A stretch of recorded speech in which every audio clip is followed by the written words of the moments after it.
Hi, Dr. Zakir Naik. My name is Sinto John. I work for RAK Ceramics as a sales executive. I'm a Christian and a strong believer in Jesus Christ as my God. I am well aware that all Muslims do consider Jesus Christ to a high regard as a prophet. My question is regarding the issue on prohibition of pork in Islam. My first question is, do you consider all the words of Jesus and the miracles performed by Jesus as mentioned in the Bible? And if so, let me explain to you one thing. The premise in which Christians believe that pork or no food is prohibited is from the gospel when Jesus says that whatever comes into you goes out of you, but what comes from your heart is what makes a man pure or impure. So if you consider that, then why do you think, and if you consider Jesus as a prophet, then why do you say that pork is prohibited in Islam? And if not, what do you think Jesus meant by when he said that? Before I answer the question, I'd like to welcome the chairman of the Dubai International Holy Quran Award, Mr. Ibrahim Bumala, and also the deputy chairman, Dr. Saeed, for giving us a wonderful opportunity and making us available this hall till so late also, mashallah. I'd like to thank him. And I pray to Almighty God that He gives more opportunity for people of Dubai to hear such lectures, and so that more and more people get hidayah. And inshallah, the thawab of the people accepting Islam will also go to the Dubai International Quran Award, inshallah. To Dr. Ibrahim Bumala and also to Sheikh Muhammad, inshallah. The brother asked the question that, do I believe in the miracles of Jesus Christ mentioned in the Bible? Brother, I believe whatever is mentioned in the Bible, if it matches with the Quran, I believe in it. If it goes against the Quran, I disbelieve in it. If it does not go against, does not match, it is ambiguous. Whatever is matching with the Quran, I believe in it. As far as the second part of the question is concerned, that you say regarding the prohibition of pork, it has been nullified because Jesus Christ, peace be upon him, says, whatever comes in to you goes out, and main thing is from your heart. How does this nullify? You fail to realize that means you are not reading the Bible.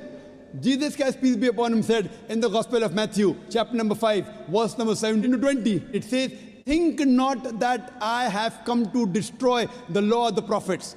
I have come not to destroy but to fulfill. I have come not to destroy but to fulfill. Whosoever shall break one jot or tittle from the law, he will be called least in the kingdom of heaven.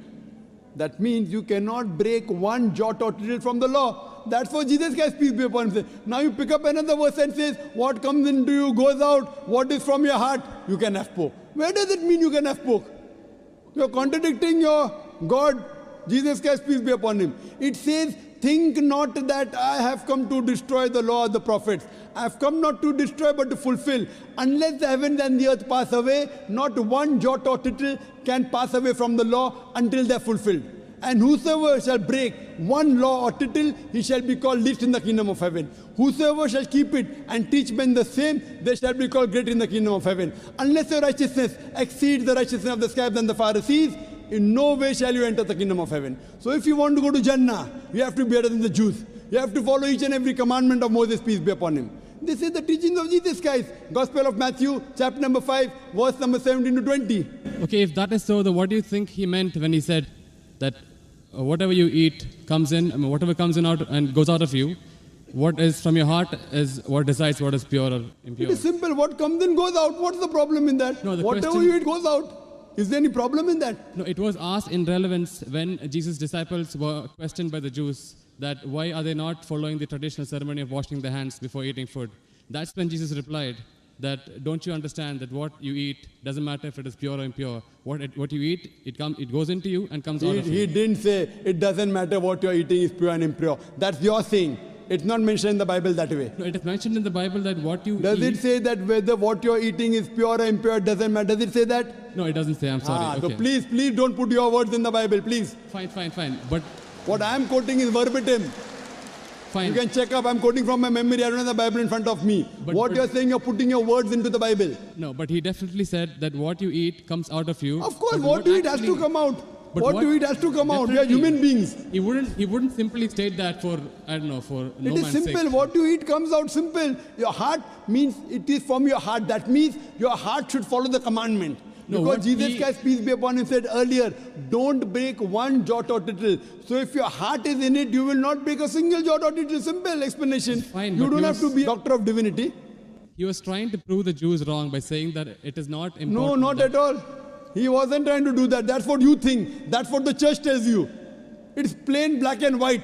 No, Jesus said you cannot break one jot or tittle from the law. So I'm where is he telling the Jews to break the law of Judaism?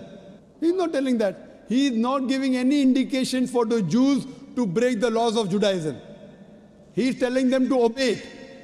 It is your understanding of the Bible. Nowhere does the Bible say that. He did think that the Jews were not completely obeying the laws. They had- Correct, I agree with you. They were not completely obeying because they did not believe in the fulfillment of the Messiah. Because the Jewish scripture says there's a Messiah to come. We Muslims, we believe in it. The Jews don't believe. So he was trying to explain to them, I am the Messiah. But that doesn't mean he was trying to break the laws of the Jews. He was trying to fulfill. Think not that I have come to destroy the law of the prophets. I have come not to destroy but to fulfill. Simple. I am asking you, do you have pork, brother?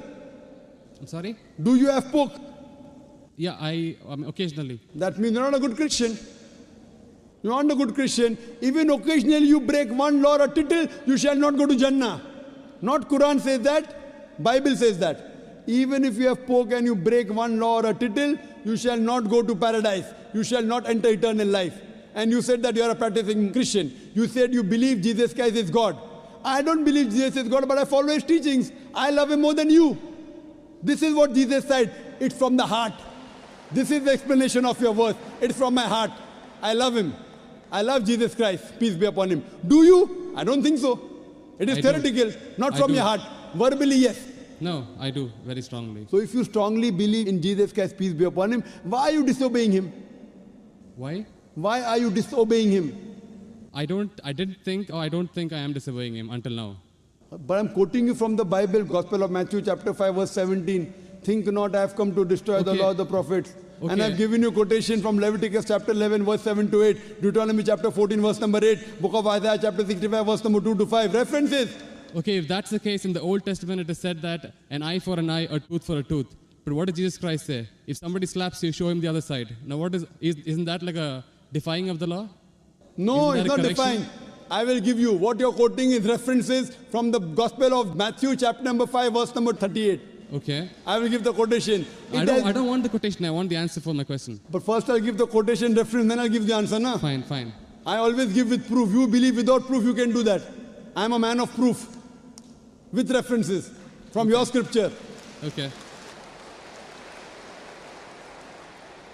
Gospel of Matthew chapter number 5 verse number 38. It has been said of the old times that an eye for an eye and tooth for a tooth. But I say unto you, whosoever takes a shirt, give him the cloak. Whoever walks with you 1 mile, walk with him twain. Whosoever offers you one cheek, offer him the other. That's it. It doesn't mean that he's going against it. But He's is showing there- it has been said of the old times. But those two laws don't correspond. They are totally different. They're totally against each other. But those things, what Jesus Christ, peace be upon him, said, is trying to get remedy. People misunderstood. They misunderstood the law. An eye for an eye and tooth for a tooth means there should be justice. That doesn't mean someone by mistake, a child is playing cricket, and if the ball hits the eye, that doesn't mean you break his eye.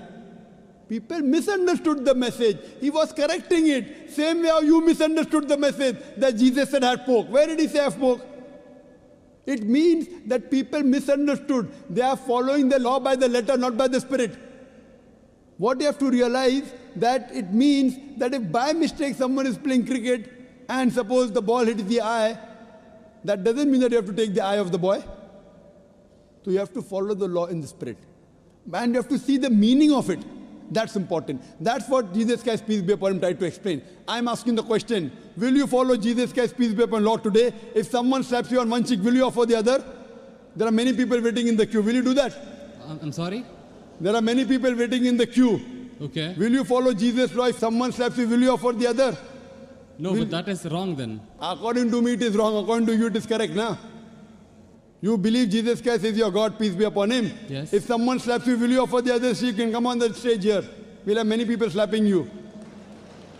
I didn't understand actually. It's not clear. That verse of the Bible also says someone slaps you on one cheek, offer the other. Yeah. Do you believe in that law?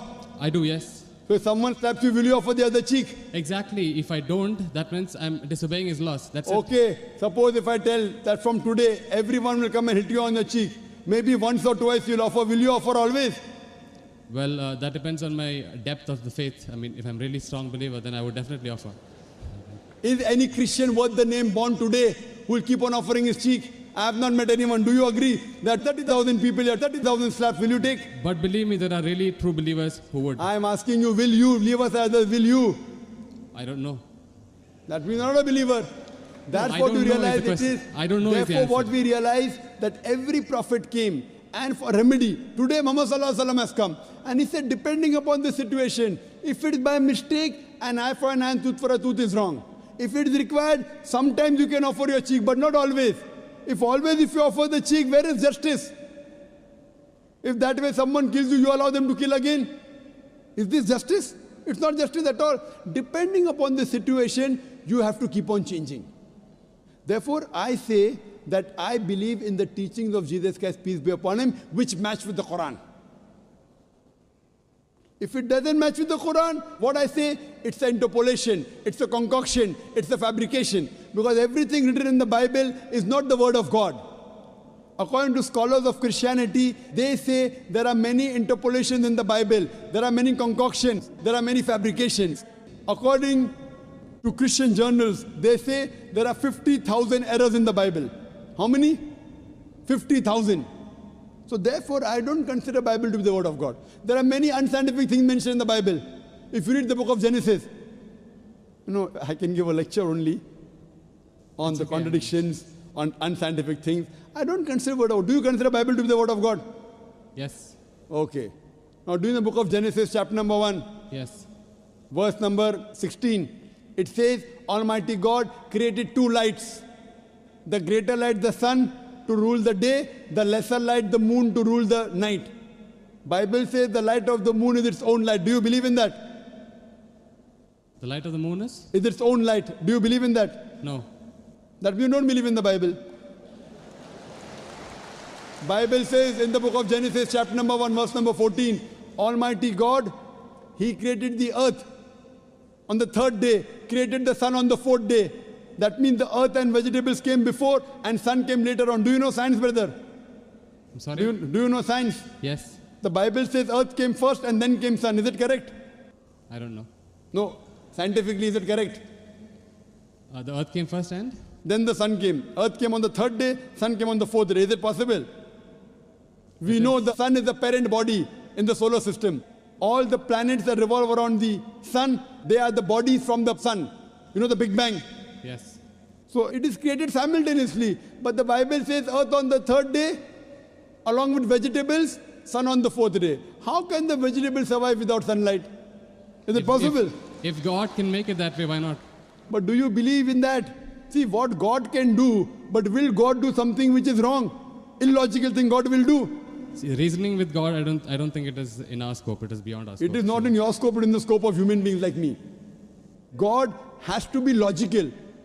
You can't be illogical. Then if you say illogical, then you believe every monkey, any stone, any tree is God. But what What our brothers in India do. Everything is God for them. And then you say, don't argue with God. Don't reason with God. So then you start worshipping the stone also. Brother, you can't be illogical.